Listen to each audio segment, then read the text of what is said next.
Hey, it's been a long time since I've done one of these mobile podcasts. Got me a new phone, so I thought I'd try out the video and see how that goes. I'm going to keep you down here if that's all right.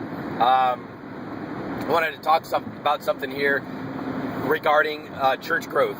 There's all sorts of books and ideas regarding church growth, and it's a huge topic. There's conferences about growing your church and things like that.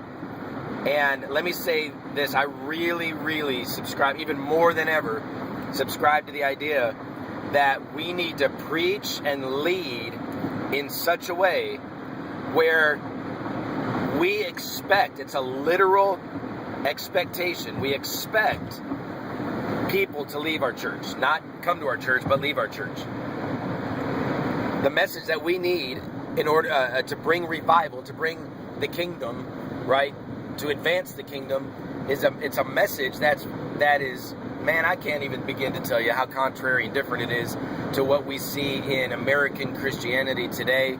And so the message that needs to be preached, it certainly is a message of love, it's a message of life, but it's a sharp sword of the Spirit that will literally result in people leaving churches. I mean, all over the place. And, you know, I believe that as this Reformation comes, that churches are going to be defined not by denominations. They're not going to be those aren't going to be the distinctives that set churches apart. It's simply going to be passion-filled churches versus lukewarm churches. And those are the two churches that we're going to have here in the nation, I believe. And so, you know, we need to start the process right now. It's going to be, you know, a bit painful but glorious. We just need to trust God. We need to trust Him in the process. You know, if we understand, you know, that so many people in the church are not even saved. There's so many rich young rulers that are hanging out in our churches, and you know, we as leaders have to be careful that we're not affirming them in their salvation, you know, if they're not living a fervent, sold-out, cross-carrying kind of life. So, yeah, I mean, what do you think about this? I'd love to hear your thoughts, but we really do lead in such a way that our churches begin to empty. Lead to prune, not to grow, okay? Growth comes later, but pruning comes first. So, yeah, shoot me an email, john@johnburton.net.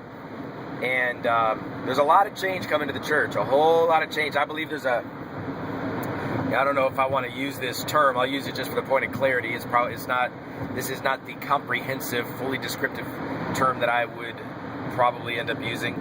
But I see a civil war coming to the church that is going to result in remarkable freedom. You know, and we see. You know, you hear a lot about sheep stealing right now, and you ever thought about that you can only steal something that somebody else owns?